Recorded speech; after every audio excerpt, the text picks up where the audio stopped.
why am I not enough for you to love me? Like what about me makes you hate me so much? What about me? Like, what about my existence? My trying to love you? Because even when I talk to him, it's not even like I'm on some like, let's fight type stuff. It's like, I miss you. I love you. What's going on? How are you doing? Like, are you healthy? Like, where are you at? Like, and what about me? And that feeling is so familiar to me, right? Even in relationships, when I feel that way, because it all stems back from him.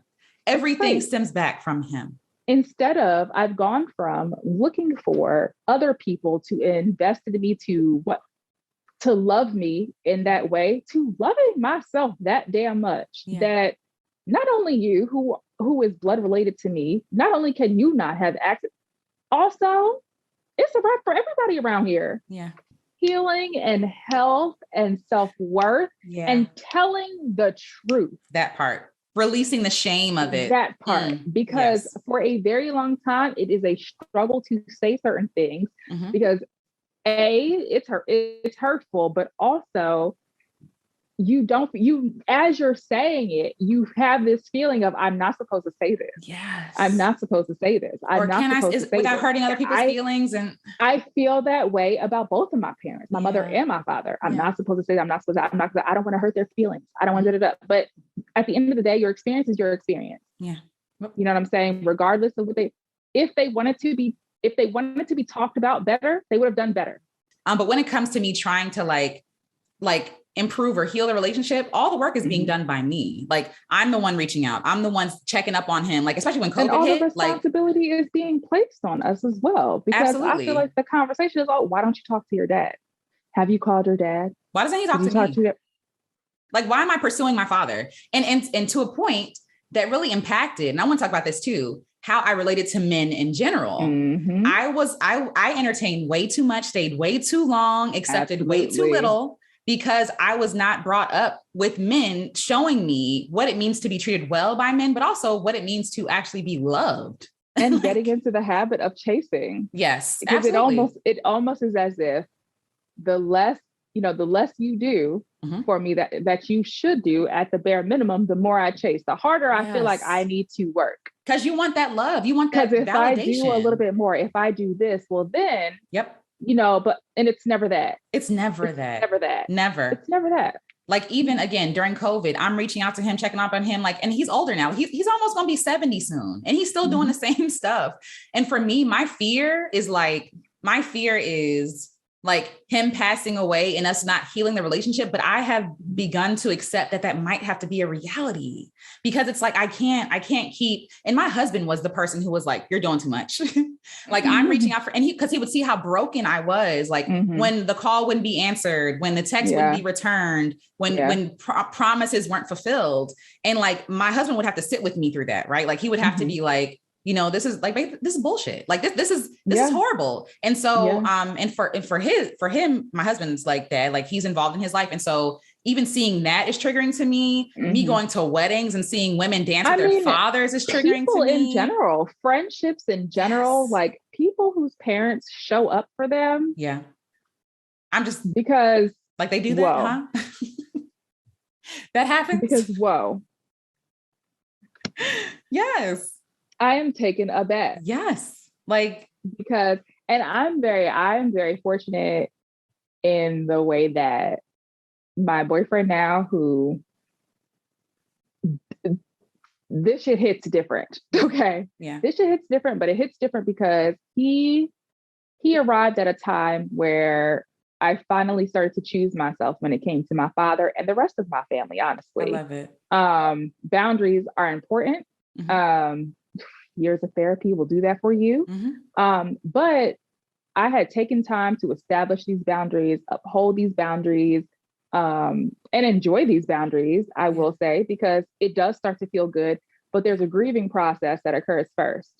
And you have to grieve these relationships first. Yeah. I had to grieve I had to grieve, seeing my dad show up for my siblings and their kids and X, Y, and Z and not be there for me. I had to grieve not having a relationship with my elderly grandmother because of, what that caused for me mentally, because I love my grandma to death. You know what I mean? But at the end of the day, it took everything out of me to take care of her. Yeah. You know what I'm saying? You did a And lot. my dad kind of let that happen. He left it on me. I mean, my dad would come by the house for 5-10 minutes and then be, I'm going to go home. He lived 6 minutes away. Mm. Everything fell on me. Yeah. That took a toll on me. And, she's going to be who she is, whatever. But the level of stress that I endured in that time, I've never been more unhealthy in my life. Yeah. Never been more unhealthy in my life. I've always struggled with depression, never been near ending my life. Yeah. Yeah. More than I was being in an environment with all of them, having constant access to me, overextending myself or whatever, like so much. Yeah. And speaking of ending my life, like I told my dad in that time that that's what was happening in the moment. Do you think he responded to me? Instead of responding to me, he contacted my mom and told her she needs to call her daughter. Then it gossiped about me because when I later heard my grandmother talking on the phone with someone else, talking about, that's the devil, I don't know what's gotten into her, blah, blah. You guys literally pushed me to she raised that man. So yeah, fair. But you guys literally pushed me to my very edge and then villainized me for it. Yeah. You know what I mean? Yeah. And so I had to let it go. If I was going to live, I had to let it go because I wanted out that day. Yeah. I wanted out of there. And I had a friend, thank God, at that time who was able to show up in that moment and but had I not, I don't know I would still be here. Yeah. And to have my father not even reply to me with concern, not call my phone, not do any of that, but to hit up my mother and say, you need to call your doctor. Yeah. I was ready to get up off this earth. Yeah. That was not enough for you to show up. No. That was not enough for you to show up. Yeah. So again, my decision to pack, I packed up and left it. I didn't tell nobody where I was going. My family to this day does not know where I live. To this day, does not know where I live. You guys still the same. I have a P.O. box. You can send it there. They do not know where I live. They have zero access to me, only by phone. And I decide whether or not I want to engage. Okay. But that was a process. Yeah. You got to grieve.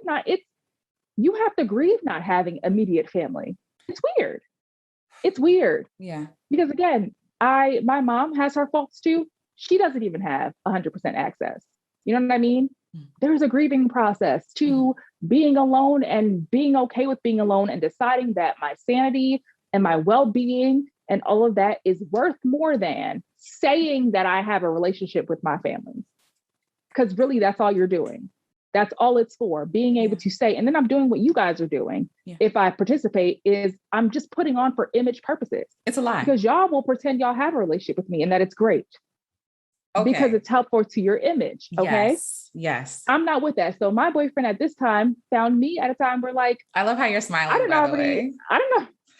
I already went through that. And when we first got together, he was very curious because I'm upfront, I don't talk to them like that. Yeah. You know what I'm saying? Like it's not, and that was concerning for him because he's big on family. So hearing somebody say, that was a big deal. Like, he's like, I need to know more about this. Like, he has told me that he's talked to friends about that. That made him uncomfortable. And so I was like, well, you could have just asked. First of all, you could just ask. Yeah. I can tell you about it, because it is what it is. Yeah. I think I had gotten like 10, 15 minutes into that conversation. He was like, you can stop. Wow. You can stop. Yeah. I get it. You know what I mean? When it came time for him to meet my mom, which I did mostly for him because, again, it was important for him to be able to do that or whatever. I gave him the rundown, and it was important to me that I was not treated the way that most people treat me when it comes to my relationship with my family, which is, well, that's your mom, that's your dad, that's your da-da, you need to da-da-da. He respected that boundary that I had when I told him, this is what we do, this is what we don't do. If this happens and I'm ready to go, I need you to be on my team when it comes to that. You know what I'm saying? Don't pressure me to do things I'm not comfortable with. Here, I'm telling you right now, do not get in front of these people and, do you need to, don't do that to me. And he didn't, which is great. And he too learned to find comfort in the fact, okay, well, this is what the situation is. Yeah. Because I am who I am regardless, but he didn't have to deal with every time because they did it often. Every time they pissed me off, now we're in a bad situation. I'm in a bad mood. every time my dad, does whatever fuck shit he does, excuse my language, but anyway, every time he does what he does, now I'm hurt and I'm messed up and now I'm taking it out on you and you're just like him and blah, blah. I see him in a totally different light. Yeah. Yeah. And he sees me in a totally different light because he does not have to deal with that. Absolutely. And he also understands this is a situation. And if I were, he's not against, it's not a situation where it's like, we'll never go back because I don't want to deal with that BS. His approach really is like, I'm here to support you in whatever way you need me to. I love that. And that's what I've always needed. I've always needed that openness where if I decide that I wanted that you will have my back, or whatever, I need to know that like if we engage with these people and things that you are not having it, we're getting up out of there or whatever. But I also need you to support me if I decide that this is not what I want or this is not what I can handle right now. And I love that because I think for me, those people were my friends. Like my friends were the ones who validated my experiences. They were the ones who said, Alicia, that's crazy. Like that's absurd. That's because all my life I've been gaslit, right? Or like what you experienced is not really what happened. Or like you said, the responsibility is placed on me to shoulder everything and to show up in a way that is beautiful and like elegant. Like it's like this trauma response that a lot of Black women have. It's like, we have to be resilient. We have to be responsible. We have to be forthright because who else is going to do it? Not our fathers, like specifically for these kind of women. Right. And so even being with my other friends, seeing them and seeing that healthy father relationship that they have, I'm like, that's wild. And even some of my friends don't even live with their fathers, but they still have a healthy father relationship. I don't even know what that feels like. Could not Never tell felt you. that. Never felt that.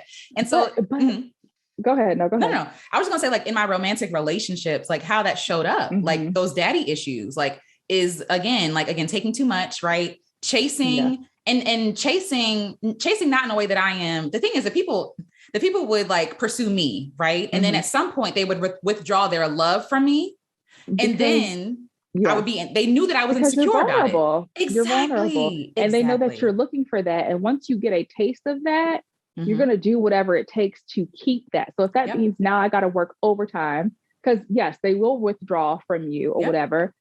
And then you start going into overdrive or whatever, and you're still not, you will spiral. And what I was going to say was, in terms of like relationships and all of that stuff is that, wow, I really be having points and losing them. It's crazy.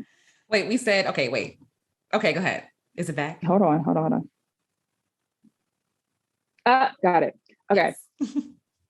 The reason why this relationship for me is so much different, because of the way that I have established boundaries with my family, is that when I was in contact with them and, whatever, I was very vulnerable, but also I didn't see a lot of things as abuse because people who were closer to me, people who were supposed to love me the most were doing me wrong. Yeah.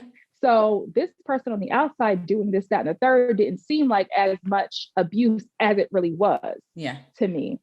Me setting these boundaries and going through the grieving process where I'm very clear-headed on my decisions in the way that I choose to interact with these people, because, I'm still a family person. I show up, to come see my, you know what I'm saying? Absolutely. It's not that I don't want family. That's not it. So with me being in a relationship now, it's like, you can't do anything you want to me. I'm not tolerating a lot because let me tell you something. I don't even let my father talk to me that way. Okay. I don't let my mother talk to me. There are people who are blood related to me. I would not tolerate that from. I will not tolerate it from you. Absolutely. And if you think that I have difficulty ending situations or cutting things off, I have something else for you because baby, got rid of the whole immediate tree. Yeah. The entire thing. Yeah. So nobody is exempt at this point. Yeah. Nobody. I love that you shared that because I feel like a lot of people who might be listening or watching, like they feel like, oh, this is something I have to endure. This is something I have to put up with. Like, because, we're taught again, like, oh, our parents are everything, you know what I'm saying? And even when we talk about like grieving, I also grieve what could be, right? I grieve like what could have been. Like I grieve the situation. Like I've sat before and I'm like, damn, if I had a father who actually cared about me, I would not be in this situation right now. But you know what? In speaking in terms of what could have been, I had to get very realistic with myself and say, no, it couldn't have, because that's not who they were. Fair point. Fair point. This is who these people are. This is who these people were always going to be. And who they choose to be. And who they choose to be. It was never going to be that. Whatever. Yeah. I had to realize that this hurt feeling I was having because of what they didn't do, that was based off the expectation that I had based on something that never existed. That part. Yeah. They were never going to show up in that way. They were never going to be responsible like that. My dad can thrive with my other siblings because they do not hold him accountable. That part. Yep. And you feel like you're crazy, but it's neither does his mother. Yeah.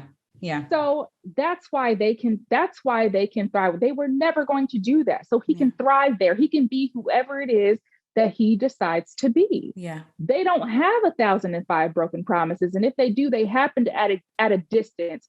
They've never experienced being a child and your dad doesn't come home and you calling him and him sending you to voicemail. They don't have that. Been there. My dad, I lie to you not. My dad, we would talk ever so often. My dad never called me for real when I was in college. Never. It would always be, I always hear about how I don't call my dad. My mom called me all the time. Mm-hmm. Same. Which is why we spoke all the time. But he makes it a point to call my siblings at least once a week. Yeah. Even when living in the same space as him, I would hear him call my siblings and check up and have conversations with them. But when I didn't live at home, when I lived away from home, he never called me. And I think never called me. I think that's like what you're saying. And then it paints the picture that I don't want a relationship with him. Right. You never did it. You did my blah, blah. You treated me like blah, blah. And it's like, no, I treated you like a child. Because who expected their parent to pursue a relationship with them. Because I held you responsible for who you are supposed to be. Who you're supposed to be. Yes, absolutely. You want me to treat and respect you as a father because I've also heard from him that I'm very disrespectful. When, again, I've never said anything disrespectful to my father. That was not the truth. I would say it was the truth. And if it's disrespectful to you, change. What's the issue? It was disrespectful because you didn't like to hear it out loud. From a child, no less. But go ahead. Right. But you want me to treat you and hold you on this pedestal that you did not earn. How am I going to put you can't get up there. Yeah. You won't even put yourself up there. Yeah. You won't even pretend to put yourself up there. Not even pretend. But I'm supposed to lift you up and put you. No. Yeah. Yeah. And a lot of men that I was dealing with wanted me to do exactly that. Yep. It's like, oh, pursue me, like put me on a pedestal. No, like I recently told my husband, I'm not doing that. I've literally been laboring for men my entire life. I have been protecting women against men my entire life. I have been raising men my entire life. Shout out to my brother. Like he's 7 years younger than me. Right. So like when my mother was sick and going through it, who was helping cooking? Who was helping raise him? Like my childhood was taken because I don't know my how father. You did it because I still think your little brother's annoying. Oh no. I love him to death. No, I love that. It's not him now. It's not him and it's me remembering him as a kid. Absolutely. Absolutely. Yeah. and even to be fair, like even in our relationship, I've had to put my hand, like my fist down, like, because listen, recently he tried to get buck with me and I'm like, I fought your father. Though. You spent a lot of your life in survival mode. And because you spent a lot of your life in survival mode, he didn't have to. He didn't have to. No. And so when you're privileged like that, and it's honestly, it's not even a bad privilege, right? Like, cause no child should have to live in survival mode. Right. But it's like, you ain't got it to go with me like that. And so for me, it feels disrespectful because I gave up so much of my time in my life. And I felt like I had to deal with some resentment, even towards, I say my parents, both of them. Like, I felt like I had to grow up so fast. I didn't even have a chance to be a kid. When I think about the large portion, the way that I had to fend for myself coming into adulthood, I'm pissed. Yes. Same. Because when I got to this age and realized that it did not have to be this hard, I didn't have to struggle like that. No. I didn't have to. No. I did, and I survived. But I think that the thing that people miss is that survival is not enough. It's not enough to just have survived. Yeah. I don't want to have just survived. Yeah. And I think, and I love that. I don't want to just have to, because the thing is like, even especially like with Black families, it's almost like this idea like, oh, well, did you die though? And it's like, because I made a video about this, like about how I'm tired of being strong. Calling me strong is not a compliment. It is not a flex. Let me tell you something. It is me surviving, right? Like I deserve to thrive. And if I'm unable, to come from a home where I am supported, loved, right? Like I should have had all of the opportunities to thrive, even as a kid. I think I might have shared this with you. It was like a post that I saw somewhere, but it was something along the lines of like, not comparing yourself to people who like had stable homes and all that, and not feeling like people are so much further ahead of you at your age, because they had that structure, they had a home, they had support, you didn't. Yeah. And so it was about like letting go of that feeling like you're behind, or you're not doing as well, or you're not, because in the time that you should have been building yourself up and growing and thriving, blah, blah, you were trying to survive. Yeah. Yeah, that's true. We didn't have any time or space emotionally, mentally, any of that to be overachieving. Yeah. Mm-hmm. I'm just trying to make it. Yeah. And the thing I'm just trying to make it. Yeah. I think about often who I would be if I didn't have all that added stress, if I didn't have to worry about all the extra stuff, but it's not relevant because here we are. Yeah. You know what I'm saying? But yeah. So I had to stop. Because I'm like, I too, and even now I still kind of do like, dang, like I should probably be doing a little bit more. Like whatever. But it's like, yeah. But you're already doing so much. You didn't have the same. You are. But go ahead. You didn't have the same start that all of them did. Yep. It's not fair to judge yourself. You are not behind, and you couldn't have. There's nothing that we could have done as children to make our fathers be anybody other than who they were, to make our mothers cope with who those men were. And we had there's nothing we could have done. Yeah. Nothing. Yeah. Nothing. Now you get to a certain age, yes, you are responsible for who you are and the energy that you put out into the world, which, I pat myself on the back all the time. I don't think that I'm the greatest thing since cooked rice, but also like your girl didn't do too bad. Yeah. Yeah. You know what I'm saying? To have come from what I come from. Yeah. So in that sense, hey. Yeah. Some people have everything. Some people have everything and still don't make it, but they have the choice. And that's the thing. I feel like that's the thing fathers take away from their children when they don't show up, when they don't support, when they don't provide, when they don't protect. Like when you are actually the aggressor, not even just the protector, but you are the one causing harm to your children and your family. It's like you take away the choice. Like you take away security. You take away so much, like with you just like leaving. And I think because I knew made me have to be this way. Yes. I didn't have the option. I wouldn't have made it. Because who's gonna save me? Who's gonna come and get me? You. You gonna show up? Clearly not. Clearly not. Yeah. And so, I'm definitely still working through again, like my father issues, my daddy issues, whatever you want to call them. And I used to feel so much shame around it because I'm like, I'm in my 30s. Why do I still have daddy issues? But I still mourn for that kid. I still mourn for myself now. Like I want to be able to call my dad and be like, my car is messing up. Can you help me? Like, what is the problem? But I want to be able to do those little things. About that on social media, people talk about like, when the car dealerships and then when I'm like, I cry. Wow, like I should probably have somebody I could call in that situation. I don't. Yeah. Like, and I don't.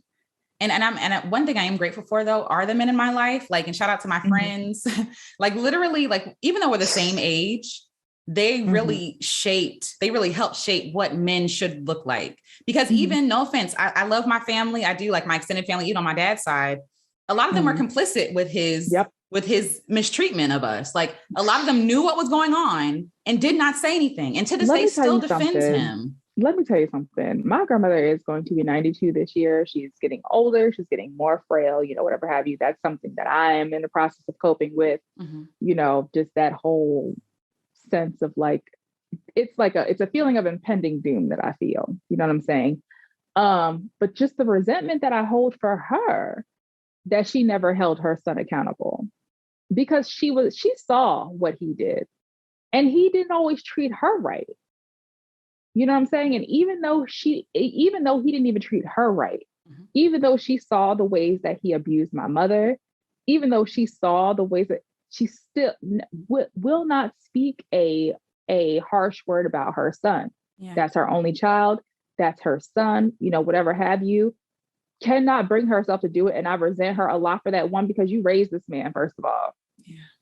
there are reasons why he is the way he is, but also like even getting older, like you see how your son does. He's done it to you. Yeah. So for you to turn around and tell me about how I should call my father and blah blah, or you know, that's your dad. Have you ever had a conversation with your son telling him that that's your daughter? Probably not. No, Probably not. she hasn't. It's probably And internal. again, Yeah. my dad is in his 60s. He to this day, you know what I'm saying, had his mom to fall back on. Yeah. Everybody don't have that, first of all. No. To be in your 60s and still have a parent. But until he was living in my grandmother's house when he got married. Yeah. He has lived in and out of my grandmother's house my entire life after my parents got separated. Even when my mom would put him out, yeah, he could go stay with his mom. Yeah. Yeah. He's always had that safety net. But also it's like, ma'am, you coddled him fine, but your refusal to see this man for who and what he is, Yeah. even after you've experienced it. Yeah. You're the only one who has, because you're his mom. I don't know his father. I've never met his father. All I know is my grand. That's the only grandparent I've ever had. Yeah. Yeah. And the fact that she won't even in her love for me, you still will not hold that man accountable for his actions. Yeah. Still will not. Yeah. I'm still expected to be the one to reach out for him and do X, Y, and Z. You know what I mean? Whatever he does to me, it's never enough for me to feel the way that I do. Yeah. He's gotten this lifelong get out of jail free card. Yeah. And I feel like this conversation has been helpful to me, because even thinking about, again, mourning what our relationship could have been, I just know that every time I make myself vulnerable to my dad, I make myself vulnerable when I reach out, when I talk to, like, when I'm pouring out my heart and thinking, like, when I confronted him in Florida, I told him everything. I didn't hold back anything. You feel like there's no way you can't feel. You see what I'm saying? If I say all of this out loud, you have to care. Ignore this. Yes. Right. And he pretended that he did care. And so afterwards, like, there was a little bit of change, right? There was a little bit of light. And then he took it all back. He withdrew all of it. That's exactly how me and my father got to where we are. We had that same exact moment. Yeah. I had my mother and my father in the room, and I laid it all out on the table. Yeah. Everything. And I, like, when it comes to my brother, we never talked about my brother ever again. After that, after that whole experience, never spoke about it out loud ever again. It was always an unspoken thing, to the point where one time, I was out of college at this time, but I remember one time my dad telling me, like, he wishes that I would, he really wants me to go with him to Hawaii to go, see my brother and, his kids, blah, blah. And I literally asked him, like, why would you ask me to do that? Yeah. Why would you ask? And he said something like, oh, well, I didn't think, like some, and it's just like, that's how little you think of me. Why do you think that's something that I would want to do? Exactly. You know what I'm saying? I laid all of that out. Yeah. And that's when I got the response of, he acts stressed. I thought it was only one time. And, he said, I said, sir, this shit happened almost every single day. Every single time you left me alone with this boy. Every single time. Yeah. And you're telling me that where did you develop that understanding from? Yeah. And that just tells me how invested you were, because later I found out that he's one of the people who allowed my brother to get away so that he didn't have to face consequence. I did not learn that until later in life. And that is because, mind you, before I brought this to the attention of my parents, my brother disappeared in the middle of the night and went back to Hawaii to his mom. How the hell does a teenager get a flight to Hawaii, pack out to get a ride to the airport, all of that stuff? Very weird, very awkward, whatever. And it was like a surprise to everyone. I was an adult when I found out that my dad knew about that. My dad helped. My brother to this day is being accused of abusing women and children. And he walks free, lives his life. He has 5 kids of his own, including girls. He's gotten married since then. Okay. My dad is here for all of that. My dad has flown to Hawaii to go visit my brother and his girlfriend and his grandkids and all this stuff. My dad has, in the conversation that we had where I brought up this, I said, you know what? I'm okay at this point with what happened to me. I said, but Me hearing years later about how other women and kids have been abused by this now adult man, Yeah. because this is who he is. He has a problem. He is an abuser. Yeah. You know what I'm saying? Me having to hear about how he's abused other women and other children, it should have never been that. And I told it, some of that responsibility falls on you. Absolutely. Falls on you because you did everything you could to protect him and you gave him the opportunity to abuse other people. It's not even me that hurts at this point. It's that other people after me had to hurt. Yes. Because you guys did not hold him accountable for what he has done to people. He's not a new man. No. Because if we're looking at it in a realistic point of view, he's exactly who you are. No one holds him accountable, so he gets to be whoever it is that he wants to be. Yeah. And y'all just go with it. Yeah. He's not a different person. No. At the core, he's not a different person. Mm-mm. He's gotten a woman to marry him, even though he has abused women and children in the time that he was with her. This woman has gone on to not only have a kid, had 5 kids with him, some of them being girls. Y'all are allowing this man to raise women and raise girls and boys. He shouldn't be raising boys either. No. Let's be clear. Yeah. Let's be clear. He has there is nobody in their right mind abuses people in that way. Yeah. Nobody in their right mind abuses children in that way. No. So for you to act like because he's been on air quotes good behavior, that he should not be facing cut. But also that you know about, because... But that you know about, that his mother knows about. And again, when I say that he is exactly who you are, because in the same sense, his mother knows about it too. Yeah. And when he got in trouble where he was, you know where he flew to, where everybody helped him pack up and move and fly to so nobody could find him? To his mother's house. When I don't even know, and my sister probably does know what went down between us two. She has never acknowledged it. But when I brought up to her about what I was told about what he had done to someone else's children, oh, well, you know, that's a lie. That's a rumor. They're just saying that. Girl, are you? But she has that same exact reaction about our father. Yeah. The same one. She doesn't believe it. She doesn't want to believe it. Yeah. And it blows my mind. It blows my mind. Yeah. But for y'all would rather him have his freedom than to hold him accountable, because it's just me. And that's exactly what they're communicating. That's exactly what they're communicating. Just me. Your feelings don't matter. Because even, again, with the extended family on my dad's side, it's like they're complicit. And so what you're saying you want me to show up and be happy and grateful, but what you're allowing him to come in and out of this space, knowing what he does, what he still has done, what he has done in the past. And for you're communicating to me that my feelings, my mother's feelings, right? Like my brother's feelings, my older brother, who was another son of my father from another woman, like that their feelings don't matter, because as long as you get to experience him in a happy light, as long as they're not abusing you or cheating on you, or it doesn't exist. Like, and you should get over it. To say to me that I thought it was just one time, was a blow. That's gross. Was a blow. Yeah. Was a blow. Oh, he's really sorry. I take that back. That wasn't the worst part. The reason why I found out what my brother was accused of later in life was because a stranger hit me up. And because he had abused his children, this person's children. There are other women who have said that he has, abused them as well. And they hit me up. We have the same last name.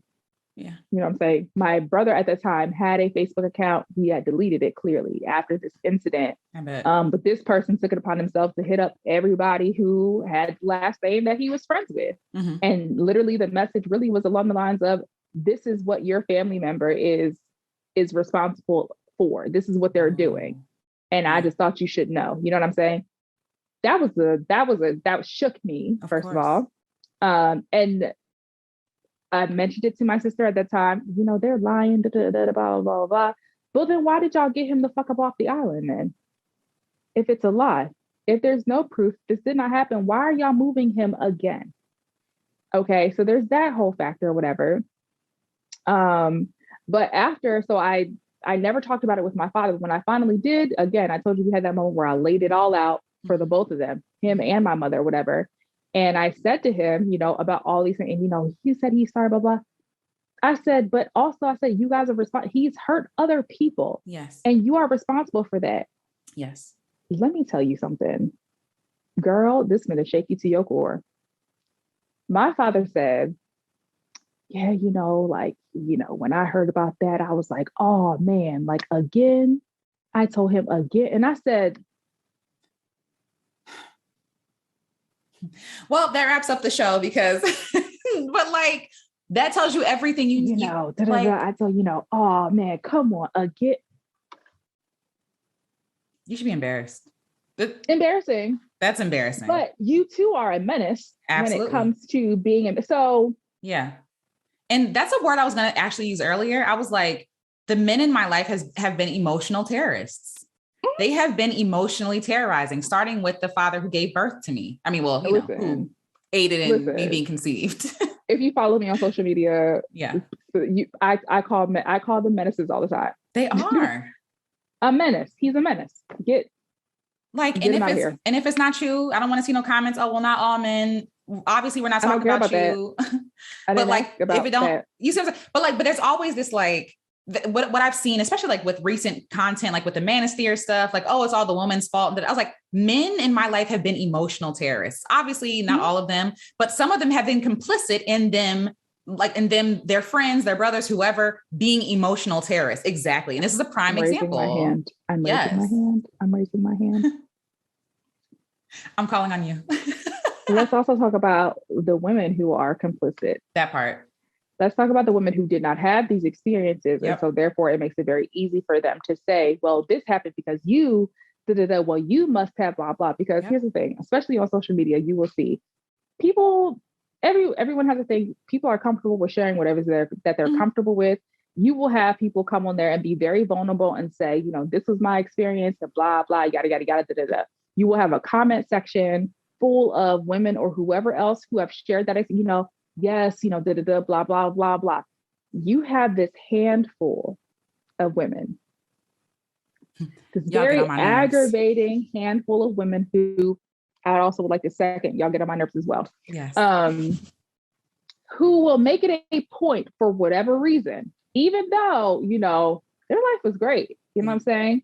Who will make it a point to comment, well, my dad didn't, or my boyfriend or a man never, well, I never, But what did happen to you? Because there's a reason why you felt the need to go out of your way to say that. Yep. What guilt are you holding on to?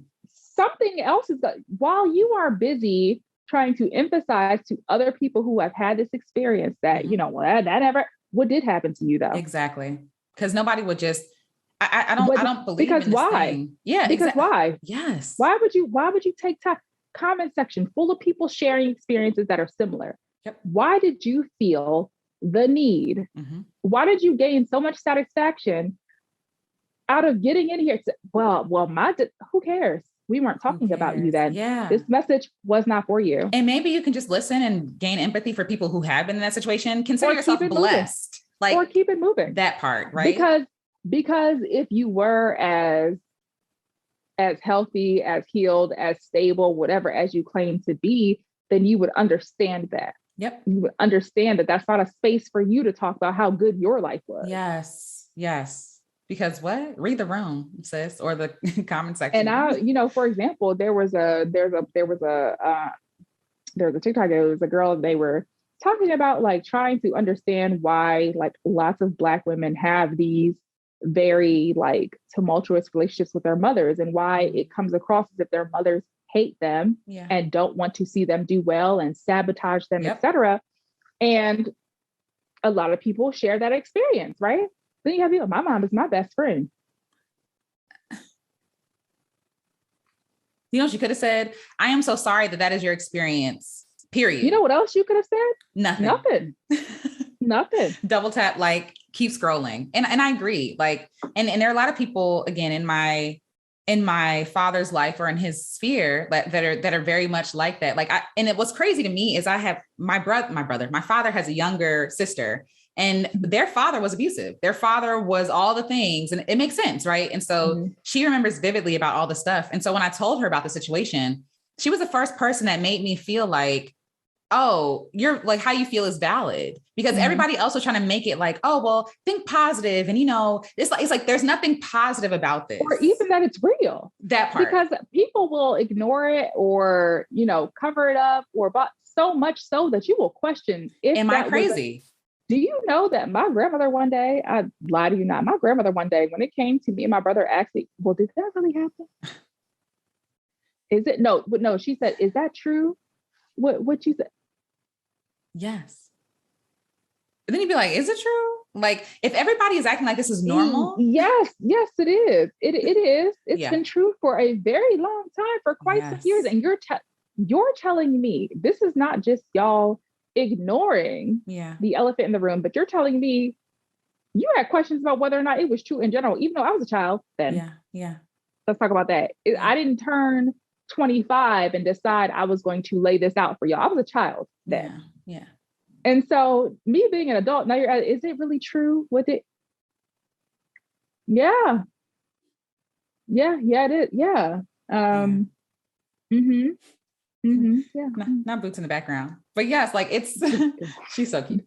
But if you're listening, she has a cat and she's just walking around. But yeah, I really wonder and though I try not to go there in my mental space because I'm going to get mad, but I wonder, like, if my dad is somewhere thinking right now, dang, I effed up with my kids, or if they're thinking about the trauma and the pain that they actually cause on a daily basis by you choosing not to be a father. Like, I honestly don't think so. I honestly don't, because again, I had this conversation with my father where I got very vulnerable, very emotional. I had him in person. Yeah. I'm going to say whatever it is that I need to say. And he heard me apparently. And he even responded to me about how much it hurt him that we didn't have a relationship anymore. You were always my baby girl. We were always close a lot. Yeah. Because these are the same things that I'm thinking. Yeah. What happened? Yeah. What happened? And for him to say also that he has been wondering this whole time what happened makes me think, what I'm saying? Like, you have thought about this, yes. Blah, blah. And for you to revert back after all of that, then what was that? Yeah. What is it about me that makes it that you just simply cannot get right? Wow. And I feel the same. Like, or I feel like when I say cannot get right, I'm excusing his behaviors just like everyone else has. You choose not to get right. What is it about me that you won't get right? Yeah. Yep. Because me getting older and seeing you do all of these things with different people, it makes me feel like I wasn't enough for you to get your life together. Yeah. My existence wasn't enough. Yeah. You needed something more, whatever that more was. I wasn't enough for that. Yeah. And I agree with you. And to that point, it's like the thoughts that I've had have been either why am I not enough, but why am I not enough for you to love me? Like what about me makes you hate me so much? What about me? Like, what about my existence? My trying to love you? Because even when I talk to him, it's not even like I'm on some like, let's fight type stuff. It's like, I miss you. I love you. What's going on? How are you doing? Like, are you healthy? Like, where are you at? Like, and what about me? And that feeling is so familiar to me, right? Even in relationships, when I feel that way, because it all stems back from him. Everything stems back from him. You know what I'm saying? Right, Alicia, I've learned they know that you know who they are. Yeah. They know that regardless, you see them for who. Cat, come on now. This cat. She's cute. That she is kicking around. Girl. Okay, all right. Enough of that.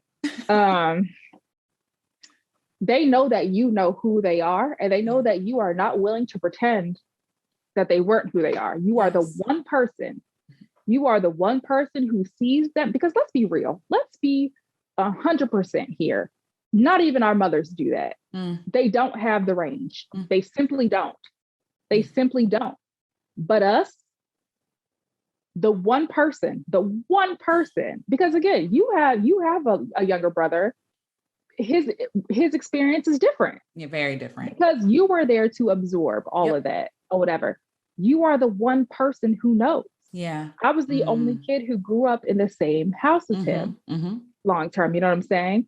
And even with my grandmother living in close proximity, that's her son. That's her only child. She's going to be on his side either way.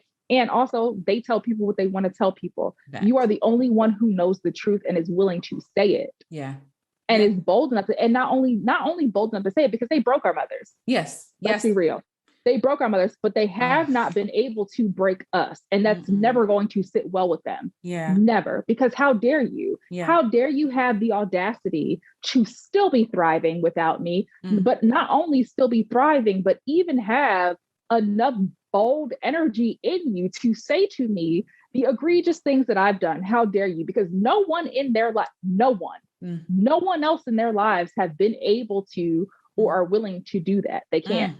That is so real. They can't. That is so Everyone real. else sees them through these, except for you, except for I.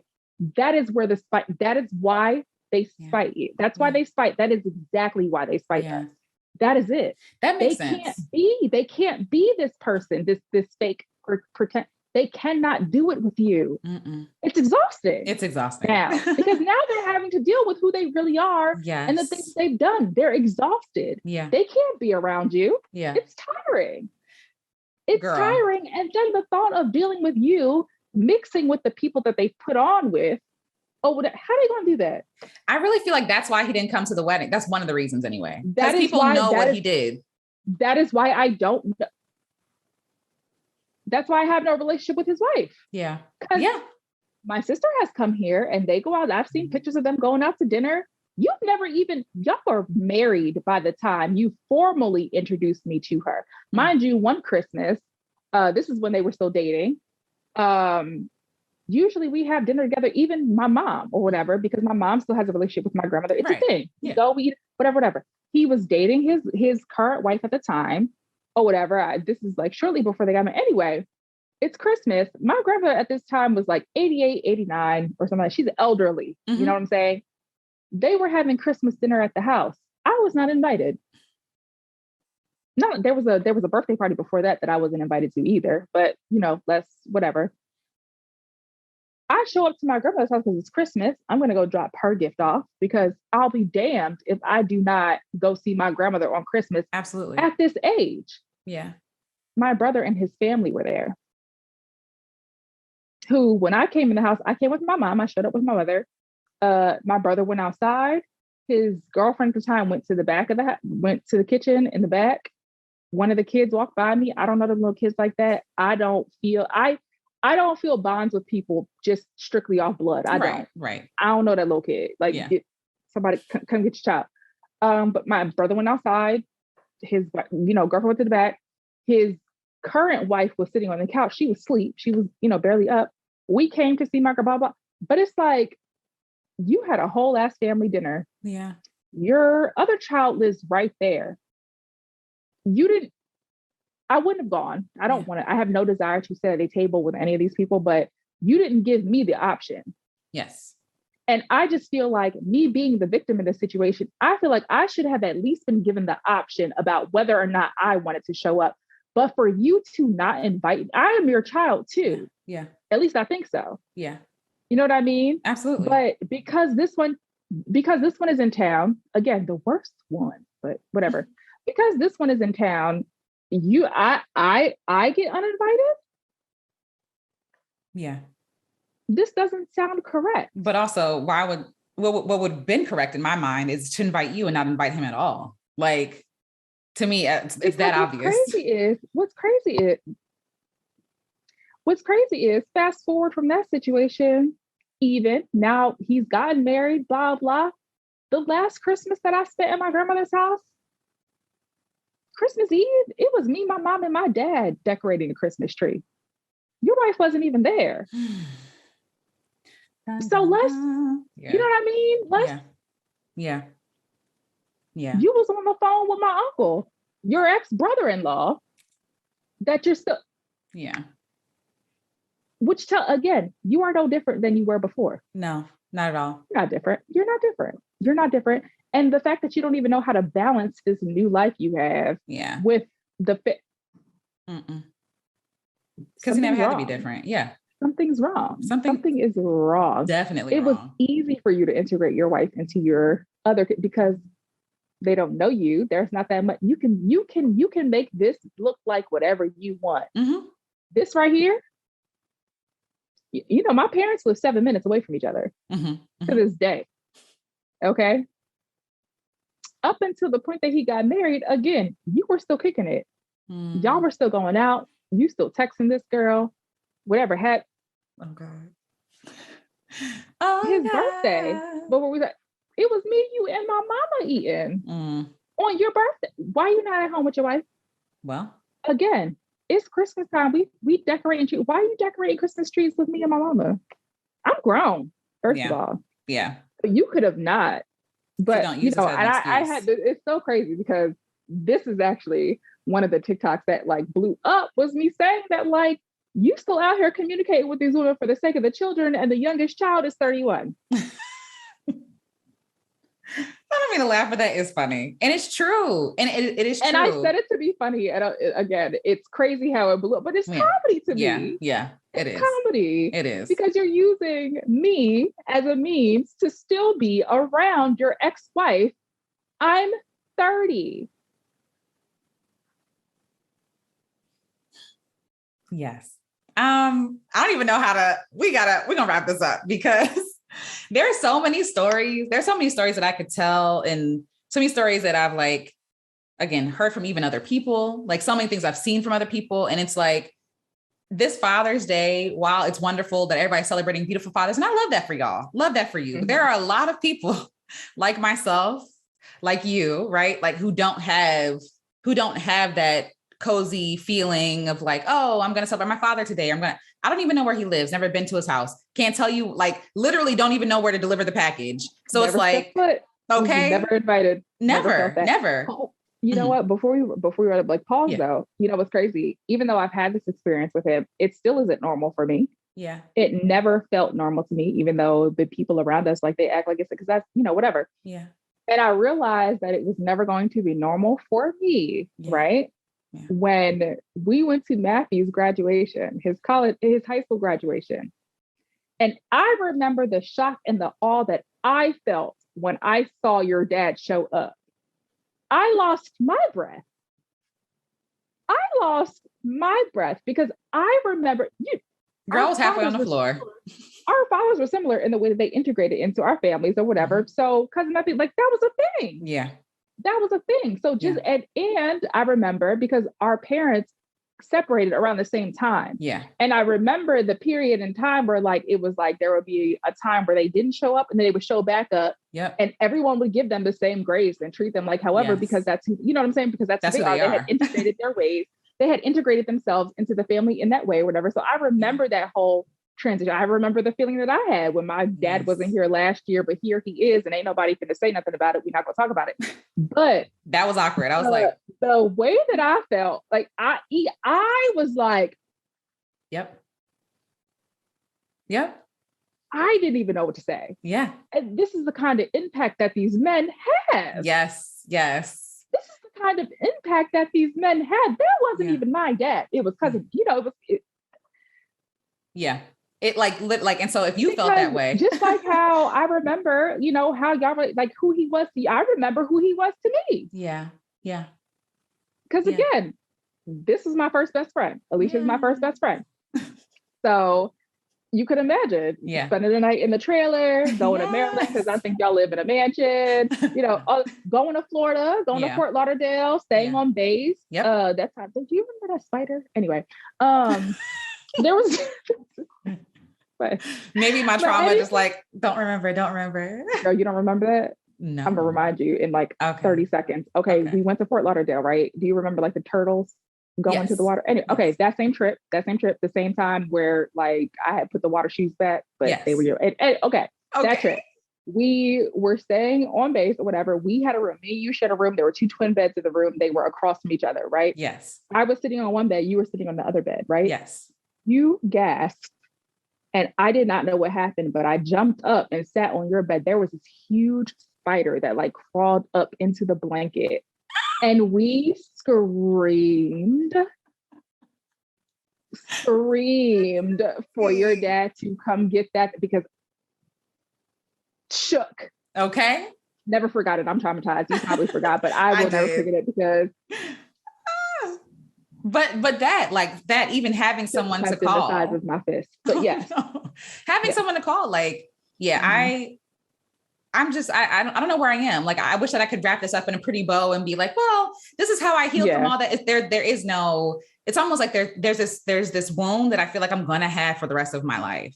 And I think I am. Yeah. And I think I'm just getting to the point where I'm not trying to force myself to heal and just really be okay with, like, I feel like healing could just be me accepting what is the truth, right? Instead of trying to force something to happen. And that's what I was going to say, is that, like, there doesn't need to be a happy conclusion where, like, oh, well, now, you know, or I hope that we blah, blah. The beautiful part is understanding that, one, this had nothing to do with you. Yeah. Whatever it is that they do is not a reflection on your worth. Because again, we talked about carrying that whole, like, well, why not me? Why wasn't I enough? Blah, blah. Why don't you love me? It could have, this is who those people were. Yeah. Or are, or whatever. Yeah. And for me, that's where I find the beauty. Yeah. Is this is not my shame, honestly. Because if I was a man, I would be embarrassed. Regardless of how many, regardless of your relationship with your other children, regardless of, you know, how you show up or how it looks like you show up for your grandkids, whatever have you, the fact that you have a child that you treat in this way, that you have treated in this way, in a way that nobody else knows. Yeah. They don't know that part or whatever. Yeah. And all that's embarrassing. Yeah, it is. It's embarrassing, and you should be embarrassed. You should be. You should be embarrassed. Mm-hmm. And I had this thought last night, you know, going into today, because we were going to have this conversation where I, you know, really was feeling like, that's your bad. Yeah. Because honestly, being able to claim me as a daughter, that's a flex. Do you see me? Do you see the material? It's a flex. It is a flex. Yeah. For you to be able to say, yeah, I raised that girl. Yeah. And look, it's a flex. And you know what? I was like, you don't deserve it. Yeah, no. You don't deserve it. As much as I wish that you did, you don't deserve. You don't deserve it. Yeah. So I literally was like, you know what? I am who I am. I'm doing as well as I'm doing, because of who I am, because, again, hair flip, but also in spite of that. Okay. I'm glad you said that, because I feel like also in spite of, yes, because I could have been like other people. I won't say my siblings, but sure, my business with them. Sure. But I could be any kind of way and excuse it because my dad did X, Y, and Z, or blah, blah, or I grew up this way, blah, blah. I could do that. Mm-hmm. Or I could be me and plus some. Yeah. Yeah. I could thrive and plus some, because I'm thriving beyond what some people I know who had everything are doing. Why? Because y'all don't know how to work for anything. There are people I know who don't know how to work for anything. I've had to survive. Yeah. So I'm going to figure it out. Yeah. Either way we flip it. I love that you said that, because that is very true. I do feel like I wish that I had the ability to be like, I don't know what I'm doing, but I never had the option to say, I don't know what I'm doing. I need help. Because again, no one's coming to save me. It is a trauma response. Like, oh, you're so smart. You're so resilient. You have the figure it out of-ness. Right. And it's like, well, yeah, because I had no choice. Right. Like, and while we dealt with a lot of trauma and dealing with men because of the way we did, there's a lot of people out here that are tolerating stuff that they don't even know is bad. That's true. That's very true. We've been there, done that, and we have gotten the t-shirt. Okay. We gravitated towards that because it was familiar. Yes. And it's like you're trying to prove something, right? Like you're trying to prove exactly that you're loved. If I can get you to act right, then I've done something. Yes. You know what I'm saying? Yes. There are people who are in this thing. They don't even know that that's bad. They don't even realize how bad of a situation that they're in. Yeah. And also they don't know how to get out of that situation because they don't have any survival skills. And that's no shade. That's not your fault. No. Or whatever. But what I'm saying is that it's not always a bad thing. It's not always a weakness. Yeah. You know, we shy away from this whole daddy issues, you know, but it taught me a lot. Yeah. It taught me a lot about people. It taught me a lot about life. It taught me a lot about survival. Yeah. Like about myself that I would not give it back. Yeah. Would not give it back. Because again, I told you, I used to envy people all the time, but then I look back at some people and I'm like, yeah. You know, I struggle with that because I think though I am grateful for the lessons I learned, I think that I do wish that my father was actually, again, if he was a different person altogether, obviously, of course, because then I would have the support, the means, right. The know-how, I would know the knowledge because I don't have to go through it to learn it. Right. Like I could just learn from you, but because they weren't imparting, to be who I am, but not as a trauma response. Exactly. Like I would have gotten there, but I would have had the support and love and value that I needed to feel on the inside of me versus me seeking for it outside and like scrambling and like falling on my face and all this. Like it might have taken the same amount of time, but I might have had less scars if like you were actually in place to be who you were. Like, and I think about my mother's health, like maybe my mother's health would be better because she would have been supported and all this other stuff. Maybe then, like, even I remember, like I told her, like, even there were moments where I felt like she was not present with me because she was still worried about other stuff. I feel like my relationship with her could have been better. Yeah, for sure. Had it not been how he impacted her. Absolutely. Because a lot of it was a trickle down effect. Yep. Or in my situation anyway. Yeah. It was he made her miserable, so she made me miserable. And the thing, I don't even think my mom had the capacity. Like she was a boss at her job, like literally a boss. Like she was overseeing all this stuff, stressed out, overworked. You come home to a husband who ain't nothing, who don't help, but just add stress to it. Then you got these needy kids who need things because they're kids. Like I imagine, like, and that's why I have grace for her in that, like, cause I understand now at this point, but I do wish that the situation was better. Like at this point, it's like, yeah, back then I didn't have the vocabulary or understanding to, cause I would ask my mom, like, why are you yelling at me? Why are you being so upset? Like, I haven't seen you all day and you acting like seeing me is the worst thing in the world. Like, that's how it felt. Yeah. You know what I mean? I don't think that she intentionally did that, but we can't say that wasn't the effect that it had on me. So right? Opposite, because I think that mine played victim for so long that she learned to live in that space. Wow. Okay. She lived in that victim space. So then when it comes to being accountable for the ways in which she impacted me or whatever, there isn't any. Yeah. Because in her, she's forever a victim in her head. And she never developed similar to never developed that accountability because, you know, I am this way because X, Y, and Z person. Whereas on the flip side for me, I am this way in spite of. Yeah. She is that way because of. Got you. If that makes sense. And that's where we butt heads. Yeah.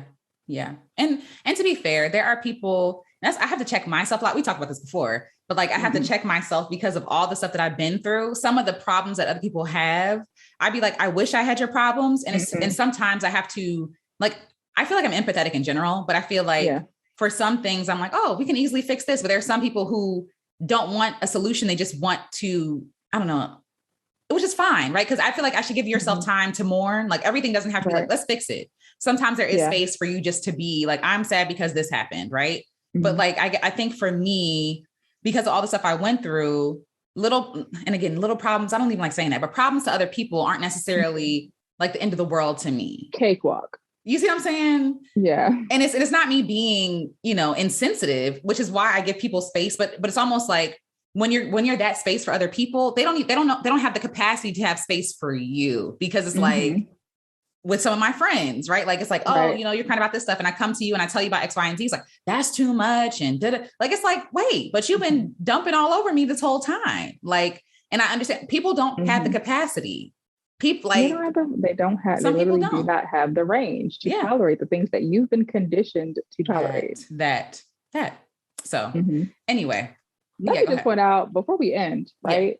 Let me just say, but because healing in motion. Yes. Okay? Yes. Went through this whole conversation. No tears. Girl, I have tissues ready. Healing and health and self-worth and telling the truth. That part. Releasing the shame of it. That part. Because for a very long time, it is a struggle to say certain things because it's hurtful, but also as you're saying it, you have this feeling of, I'm not supposed to say this. Yes. I'm not supposed to say this. Without hurting other people's feelings. And I feel that way about both of my parents, my mother and my father. I'm not supposed to say that. I don't want to hurt their feelings. I don't want to but at the end of the day, your experience is your experience. Yeah. You know what I'm saying? Regardless of if they wanted to be talked about better, they would have done better. In my opinion, that's just point blank period. But the fact that we went through this entire conversation and touched on some pretty heavy, because them too. Listen, and the thing is, I give myself grace too, because I might not be crying today, but tomorrow I might cry. And that's okay. No, of course. Sure. That's fine. But like flag them on the FBI's list because menaces, terrorists, you know what I'm saying? Yes. But being able to say my truth about him, because I know that I'm telling the truth, which is why I can say it so confidently and so boldly and smiling, because I know that what I'm saying is real. Yeah. And that is also a part of why they will not confront you, why they will not talk to you, because they know that what you're saying is true. Yeah. They have no argument, Alicia. Yeah. There's nothing that your father could come to you and debate you about or tell you wasn't true or explain his way out of. It's the truth. Yeah. Yeah. Yeah. And I don't know, but that brings me joy. I enjoy being the kid, especially the youngest, as the baby. Like, woo, who knew that I was going to be the one? But try me. Yeah. I'll air this. I'll air all this. I'll air you out for all these people. What's up? My God. But, what's up? Hey. Because what are you going to say in response? Nuh-uh. Yeah. Yeah. And you know what's sad? What's sad is when we gather together and my father happens to be in the area and I'm the one more confident than he is. Like, it's like, we're at your mom's house and you're obviously uncomfortable. And for me, because I've said how I felt, I've been honest, I've been true. And I'm also kind to you, right? Like, I have nothing to be ashamed of. You're ashamed because you're not changing. You're ashamed. Like, and it has nothing to do with me. So I'm going to take up space. I'm not going to cower down and shrink. Like, I'm going to be myself. Because why are me and my mother able to show up in a space that you are in with your new family, blah, blah. Why are we able to show up and command the space? Yep. You blame it on us. You say, you know what I'm saying? We're not doing anything but being ourselves. But the fact that we can show up in this space and command this space, even in the midst of your new wife, what says a lot about you. A lot. Says a lot about you. A lot.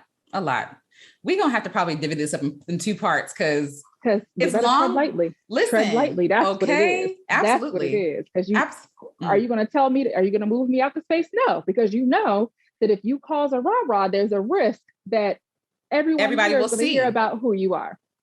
And also, they don't want to confirm that they are the people that you're talking about, right? Because if you show your behind here, then all bets are off. Because my opinion always is do it. Go ahead. Absolutely. Go ahead and do what you always do. Go ahead. Yeah. Be yourself. Be who you are. Like, sing. Be yourself. Be yourself. I love it. Well, I love you. I love you so much. And I'm sad that both of us have had very similar experiences, but I'm grateful, right? Because I've had someone to talk through it who actually knows what I'm talking about firsthand. And the experiences mirrored each other a whole lot. If you reflect back, because I remember same year, our parents separated. Our dads cheated the same year. Separate same time, like the timeline, was right.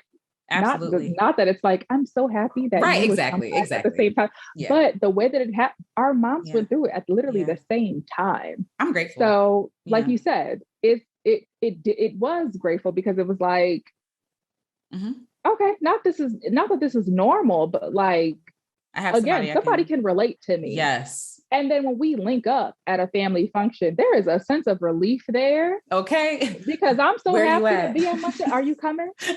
Why y'all not here? What time you gonna be here? You still coming, right? Because I'm already here. Well, hello. I'm outside. Okay. There was such a relief there, especially being young. Yeah. There's such a relief there where we don't got to talk about it. Yes. You know what I'm saying? Yeah. But hey, sis, who is also struggling because what are these adults doing? That part. Too, like, situations way too big that I should not be able to be comprehending right now. Like, absolutely. So amen for community. Okay. Community is everything. But no, this conversation was great. We talked about everything on my list. I have a list over here. Like, literally. Yes.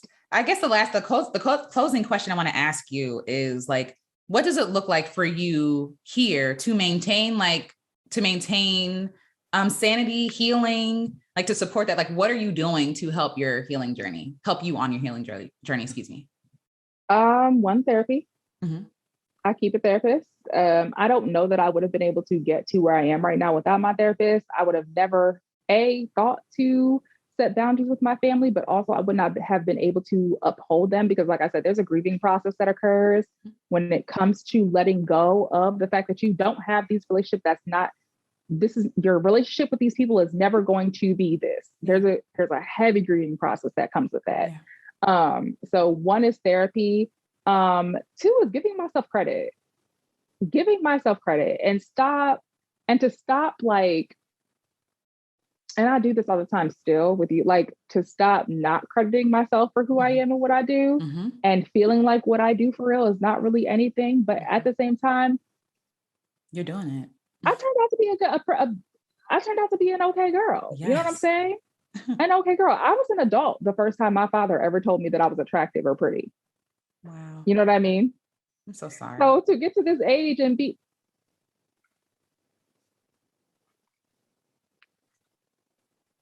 being realistic, I feel like I lived in my sibling's shadow for such a long time because I always thought they were so much better than me. I always felt like they were favorites because of the way but that was my father's flaw. Yep. He didn't know how to balance. That was on him. You know what I mean? And understanding, you know what? It's not that I think that I'm better than them. Okay. But I did life a little bit different, and it's a good kind of different. Yes. Instead of feeling like, well, what did I do that I don't deserve for you to be here for me? Or I don't feel like I should be more like y'all. This is a good kind of different. And setting and establishing the boundary for myself that if you want to be in my space, you got to earn your place in my space. That's good. You cannot just be in my space. You can't just be here. Okay. And if you are here and you start causing ruckus, you got to go. Yeah. And I wasn't always able to do that. Yeah. But ever since I learned how to, unstoppable. Yeah. Unstoppable. Because you know, in this past year and some change, it's been all about cutting people off. And for some people that comes off as a flaw. You know, what's wrong with you that you don't have a flex for me? Yeah. Flex for me, because what I won't tolerate, because I love myself that much. Instead of, I've gone from looking for other people to invest in me to love me in that way, to loving myself that damn much that not only you who is blood related to me, not only can you not have access, also it's a wrap for everybody around here. Yeah. Yeah. Period. I love that. I love it. I love it. I love that you chose you. And I do agree, because I think we're almost taught to be celebrated for how much trauma we endure or how much bad that makes us a better person. To sacrifice. Yeah. And even if the parties involved are not worth the sacrifice, you are expected to do it. Yep. And if you don't do it, then you're wrong. And if this person does not step up, it's because you didn't sacrifice, and you should have. Because maybe if you should have, even though they wouldn't have, but maybe if you would have, this way. So it's your fault. Yeah. Yeah. Well, thank you for sharing that. I love you. I love you so much.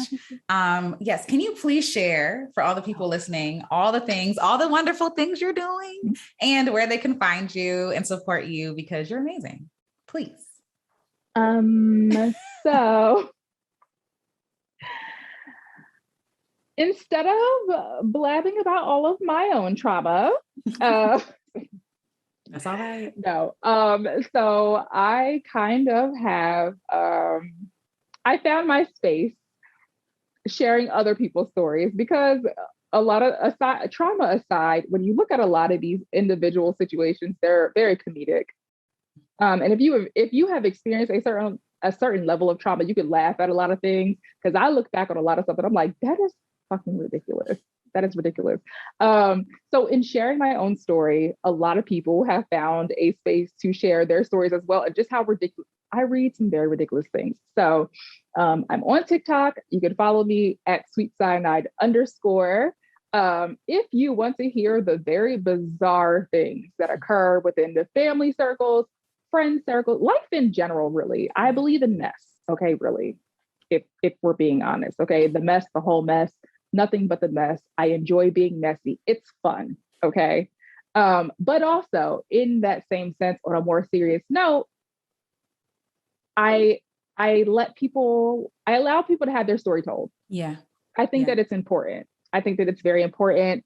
While I'm grateful that I'm able to share my story so candidly, everybody does not have that. And I get that because I've been there. So I get a lot of joy out of telling that one story that nobody's family ever talks about, or the things that families have been keeping under wraps. But it's fun for me. So I give people that space. Yeah. They don't have to say who they are.